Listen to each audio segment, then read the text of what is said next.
Chess Master Coach Bill, here to do another video from the team match between my video correspondence team match between my video lessons club and chess.com Espanol. The chess.com Espanol team won, but offered to make videos for members of my club that would win both games and bother to submit them. A lot of people won both games and didn't know to submit them, so got to pay attention. Okay, so let's go through this. So here we have a nice little swashbuckling gambit, the Alban counter gambit. It's a very tricky opening, but I don't think Black played the best way. Okay, so this in itself is the Alban counter gambit. Black has gambited a pawn. He's banking on having open lines for his pieces. Okay, both bishops have diagonals. The e5 pawn is a double pawn and potentially a target. It is not protected at this moment. Black can throw a couple knights on it in a hurry, and there's a lot of ways for White to go wrong here if White's not being careful. And I've seen a number of people fall into this mistake here, e3. Here White's logic is that if Black takes, White will trade queens, taking Black's castling privileges away, and then just pick up the pawn and be a pawn ahead and with a wonderful position. But there's a problem with this move. There's some tactics at Black's disposal, and the first is to give a check. And now White plays bishop d2, and White looks at this and says, okay, if bishop takes, I'll just take with the queen, and if you take my pawn, I'll take with the queen here. And I didn't take castling from you, but I'm still a pawn ahead. But Black has a little surprise up his sleeve, and that's to take this. Now, White's best at this point is now to capture this pawn and just suffer a fractured pawn structure. Okay, but if White gets greedy, he gets himself in trouble in a hurry. So bishop takes. There comes a little trick here. Pawn takes check. Now White looks and discovers to his horror that he can't take the pawn because nothing is protecting his queen. So White plays king e2. And what Black would love to do is give this check and win the queen, but there's a problem. This knight is in the way.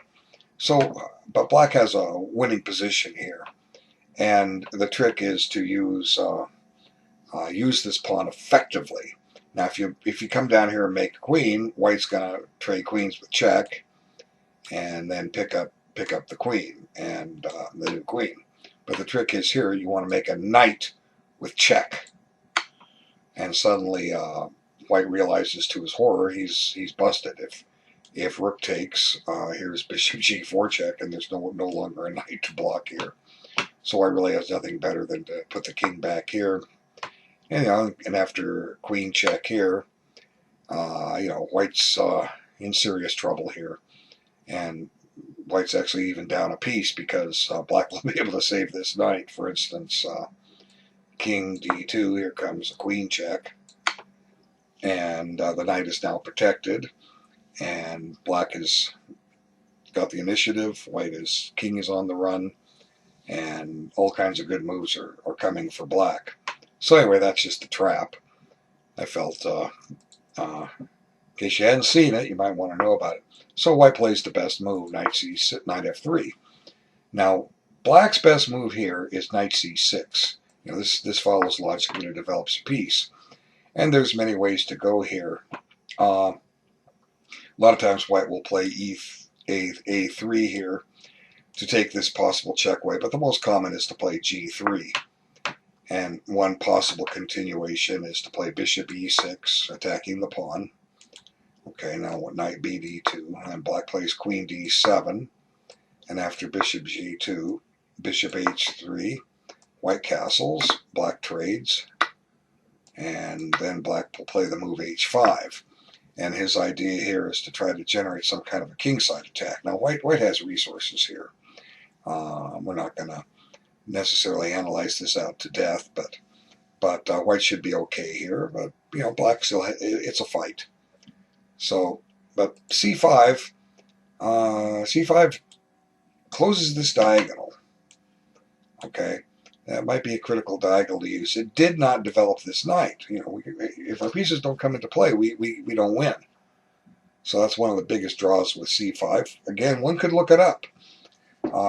And, it comes back to, what I said in the other video between these two players. It seemed that Black did, chatel27 did not use opening theory to get a good opening last game. He gave himself a losable position after just 5 or 6 moves. Now, he's pretty much done the same thing with his 4th move.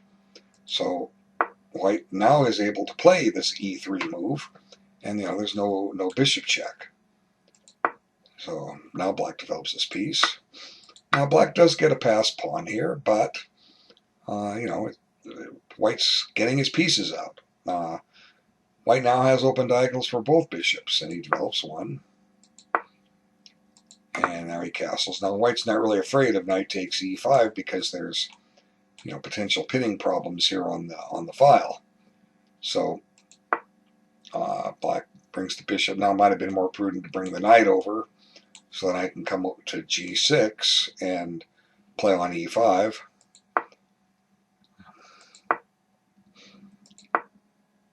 Now he counterattacks b2, but White just protects it. And g5 seems very loosening here.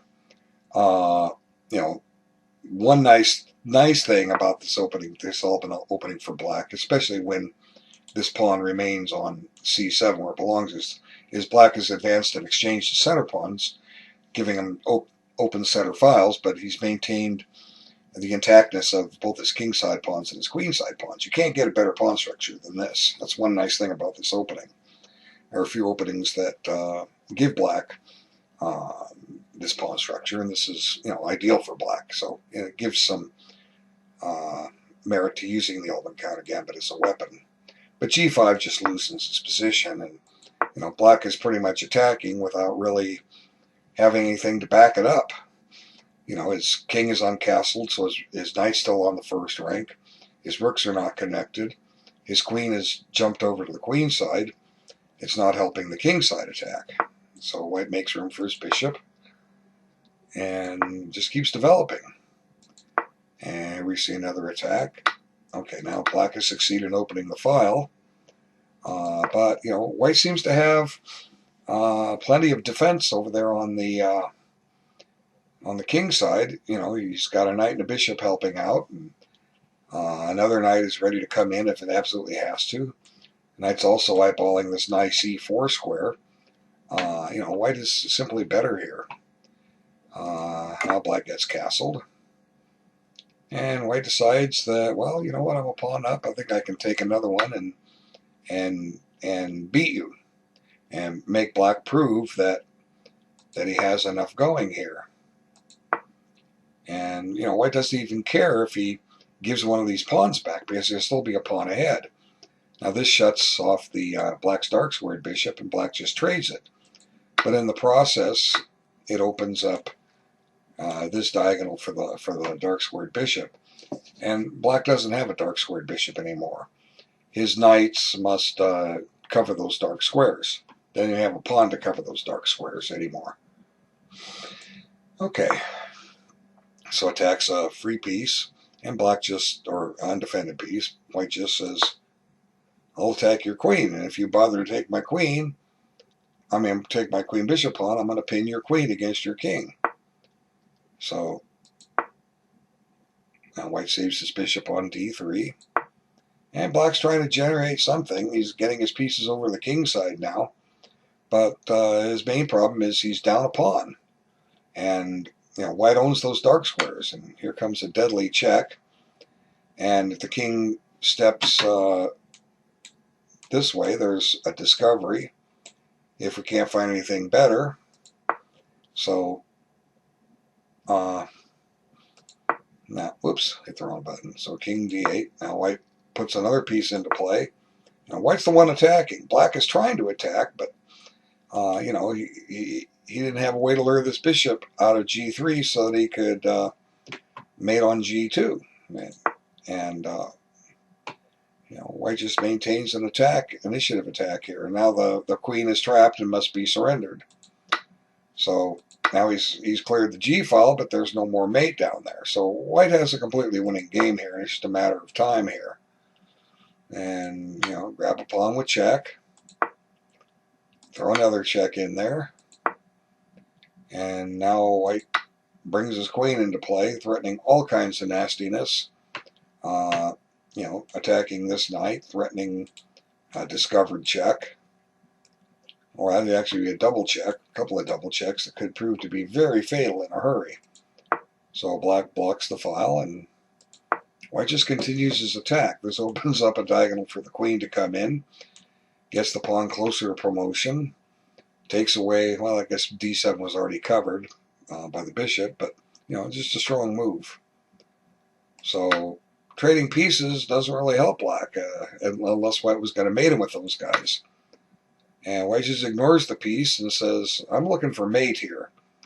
And black in desperation offers a rook. And white just ignores it and says, I don't want it. And now he takes it. And, black's got two knights to back up the rook. The knights are covering some key squares here in white's position, so white has to back up, but that's okay. White says, go ahead and win my rook, If you do, I'm probably going to checkmate you. The threat is to play queen b8 check, bishop c8, and queen takes mate. So, black is just running out of moves. His knights look very strong, but now he's just out of attacking moves. So white just grabs another piece, and black sets up a discovery, but unfortunately, he no longer blocks the queen from reaching e7, and it's a mate in one. So, it's a fine game by black. SyntheticBlack played this very well, whereas chatel27 didn't take advantage of theory at his disposal and just got himself a bad game. So, chess base doesn't cost much, a couple $100. Get 8 million games. Free Google, free online chess database. All you have to do to use that is register an email. Okay, maybe you have to put a username in now. I don't know. Chess.com has their opening explorer, and we can find get satisfactory positions there. As I say again, why would you not want to have a grandmaster position out of the opening? And if your opponent is not playing grandmaster chess, you're gonna eat him alive, okay? Because he'll just get a bad game. You'll have the grandmaster position, and he won't.